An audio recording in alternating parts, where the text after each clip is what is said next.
on this episode. We feel like we've got a really loaded program this year. A lot of competitive drivers, a team look and feel that's new and exciting for a lot of people. The hood just popped up and we didn't understand anything. It's a difficult rally, you know, it's incredible. I mean, this is top level rallying, so it's really good. Let's do a reset then. This is Launch Control.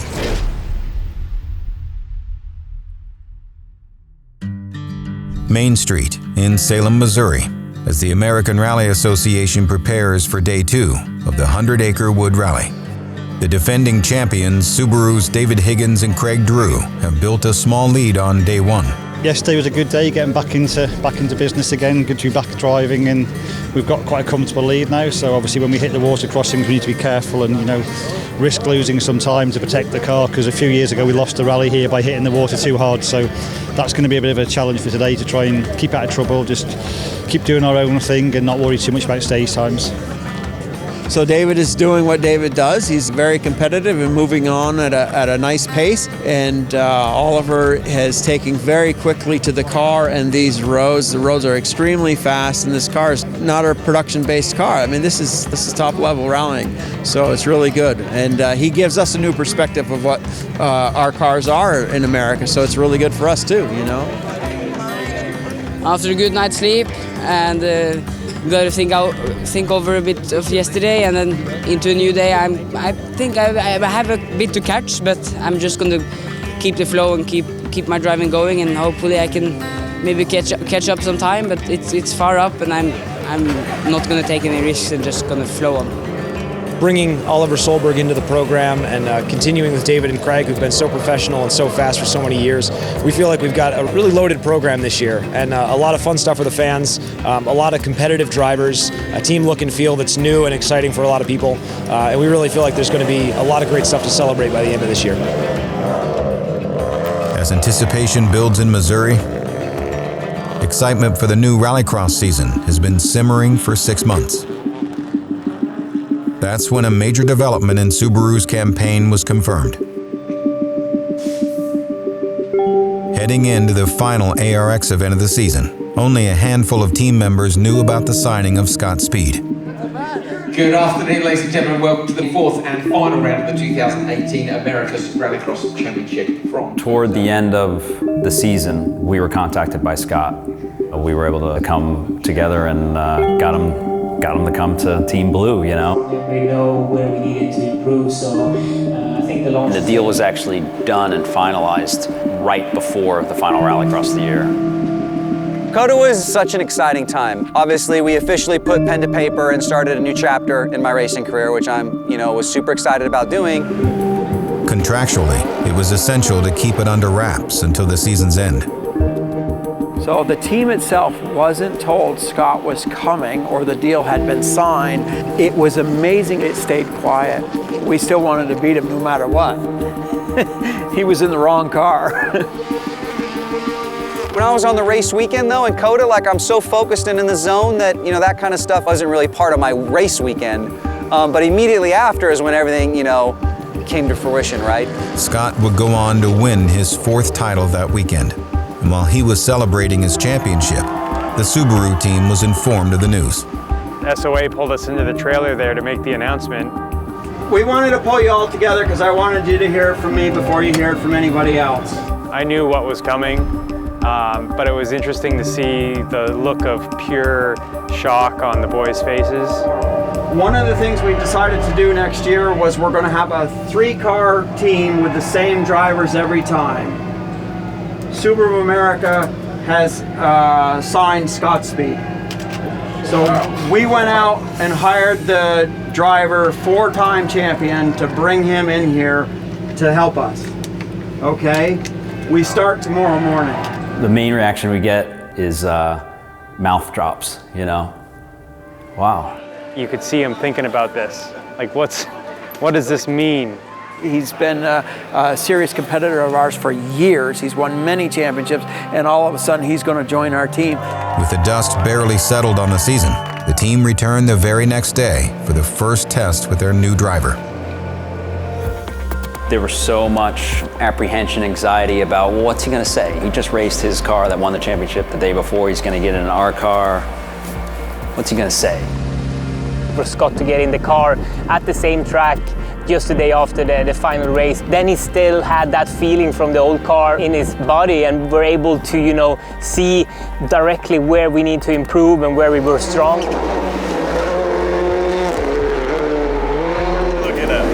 We're on holiday. Holiday starts today. I could not have been more pleasantly surprised. I think that the package that they had made was so close, it just needed some tweaking.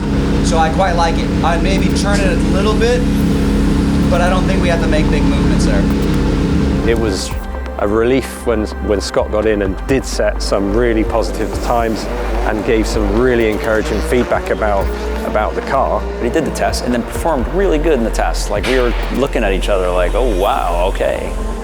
I think we're basically doing the same time as I was doing in the race already, you know, after 6 laps. So I'm real encouraged that the base package we have here is really close. There's a lot of low-hanging fruit as well. I think there's a lot of things we can change on this thing to make it better. You're looking good in blue. I like it. Oh man. A champion brings with him a wealth of experience.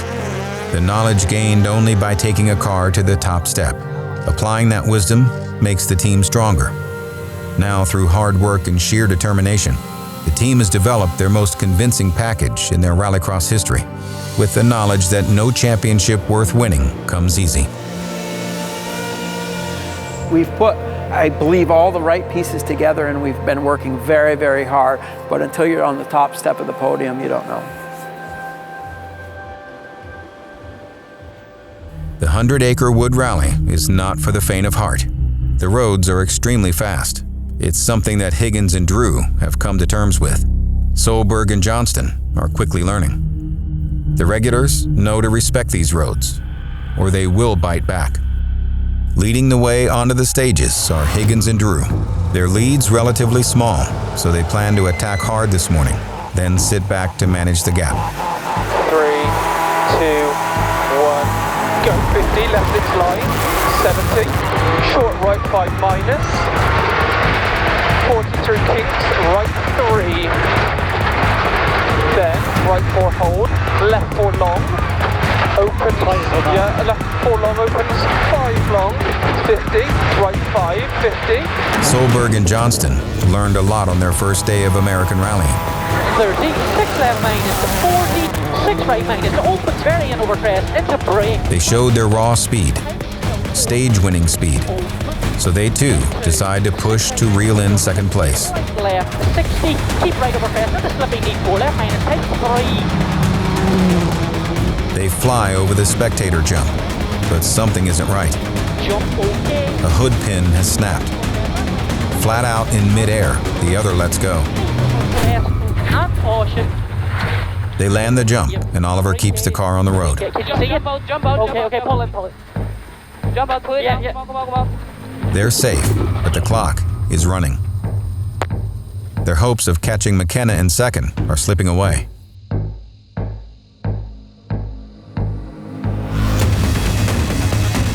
Back on the gas, they take off for the last mile of stage, but the damage is done.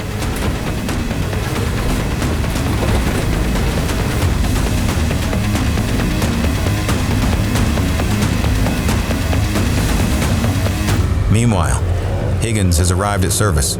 Still extending our lead over Barry and had a good time, so it's all pretty good really. And obviously when the mileage is down, you can afford to take more of a risk on a softer tyre, because if it's wrong, you don't have to carry the problem for as long. For us, it just made sense to go with more grip today, because there's no risk. If the tyre goes off or the wear's higher, it's not really a massive issue. Battered and bruised, the number 70 Subaru arrives for repairs. We had a great first 2 stages, and then towards the end of the second stage we came over a jump, and all of a sudden the hood just popped up and we didn't understand anything. When we went down here, up to the jump and the front lift, and the hood just snapped up. I think second place is maybe too hard now, because we were trying to push for second, but now I think we have to maybe settle for third, and yeah, we will see. They're released from service for 2 more stages. 1, go, 80. Flat left, 150. Okay. Higgins and Drew sit on a 2-minute lead. This is now clearly their rally, and they can manage the lead to the end. Late right 4 plus don't. 70. Slight right of a crest, 50. Left 6 through dip, and slight right continue. But then, disaster. Least, left 4 minus bad water maybe. Things just stopped. Let's get it through 6 miles left, flat left of a crest, 80, right 4 minus. Let's do a reset then.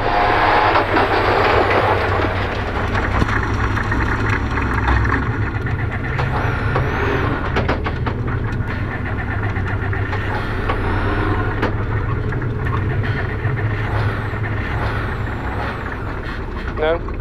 Every excruciating second ticking by is their lead slipping away. Unaware behind them, Solberg and Johnston have accepted their fate. Third step on the podium would be an outstanding finish. 40, keep right over long crest, 60, keep right over crest into 3 left minus. Keep right over crest into 3 left minus, tights to 2. Repeat, 3 left minus, tights to 2 minus. Use your head, into 2 right. By this point, Higgins and Drew have lost minutes.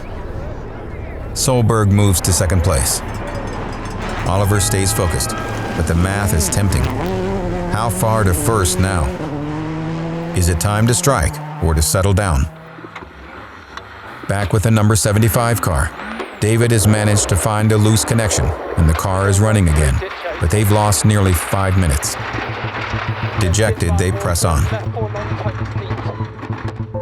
At service, the team is reeling from the on-stage events. Last stage we just did, we got off the start and then literally maybe a mile or so into the stage, engine just stopped and lost throttle. So got out, obviously fiddled around with the wires and managed to get it going, and a bit of a not an easy thing to find as well when it's electrical. You know, when you've got a part hanging off the car, you can see what it is and fix it, where when it's like this now it's a bit more difficult, so I'll go and have a word with the guys now and see what they find. For most teams, retaining third place would be a miracle, but the wound is still fresh. That hill where we were stopped, it just cuts out, stop. Are we still third, fourth, fifth? Third. Well, we got 5 minutes to you guys, so I think we're probably third, but... You should still be third, because at the start of the day we had 4 minutes behind us. So we lose 5 minutes and you're still third. It's a cruel sport. This could have been a victory, and the champions expect nothing less. For Oliver, this sudden change tests his maturity. A victory is in sight, but is it worth the risk? It's 1 loop left, and I think if I just keep the rhythm, hopefully we can get that second place, and you never know, it can happen something in front, because we have had our bad luck, David had his. You never know, Ben McKenna can also have some bad luck, so it's never over until it's over. It's a difficult rally, you know, it's incredible. You have to think about the whole picture, you know. That's what we tell him all the time, you know. To come here and to do so well, he already have done much more than he expected himself, I think, also, but for everybody else, you know. And I'm very proud of him. The stage mileage at the 100-Acre Wood Rally has all but run out. One team's painful reality is another's unlikely surprise. Higgins and Drew clear the last few stages while trying to maintain perspective. They had the win. It was within their grasp. But now, they will race for third. 100 over finish. Good points in one half of a Subaru double podium. Okay. Thanks, bud. Well done. I can't win them all, mate. They finished directly behind their teammates. When I was so far behind in second, I thought I settled for second because it was a bit too far. But when we catch so much time towards the end, we thought, okay, we don't give up and we can just go for it. Tight 5, don't cut, 50, left 1 left plus, over crest, tight, keep it. Just 6 seconds from the win in the end. But that's beside the point. The duo came here to learn and exceeded everyone's expectations. They ran a rally to be proud of, and on their first race in America, they take home second place points. Crest, 100. Yeah, well done, Oliver. Well done, you do. Both Subarus arrive at the podium ceremony, the end of the first chapter in what's shaping up to be a truly unique championship story. Some you win, some you don't. That's right. Not going to be an easy year. I'm going to rip this one out. Not at all. You know, we tried to do everything to keep out of trouble and do a clean rally and a smart rally, and then, you know, a small electrical fault can leave you stranded for 5 minutes. So at the end of the day, we did everything we could. Me and Craig had a good rally, so everything went well when it was going. It's just those things sometimes happen, and you win some, you lose some, and just make sure we win more than we lose. Oh, bra!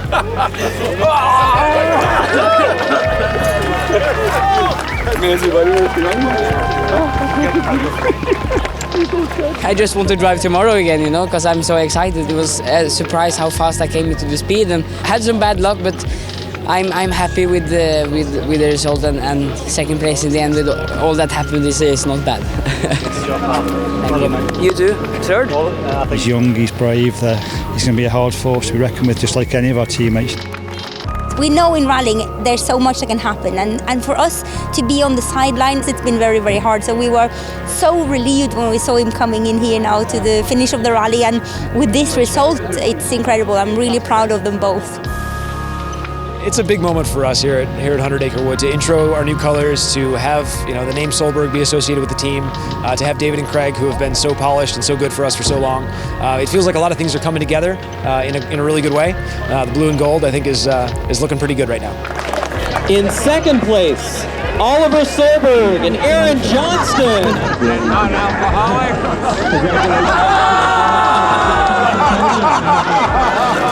Yeah, some of you may have noticed we gave it Martinelli's to Oliver.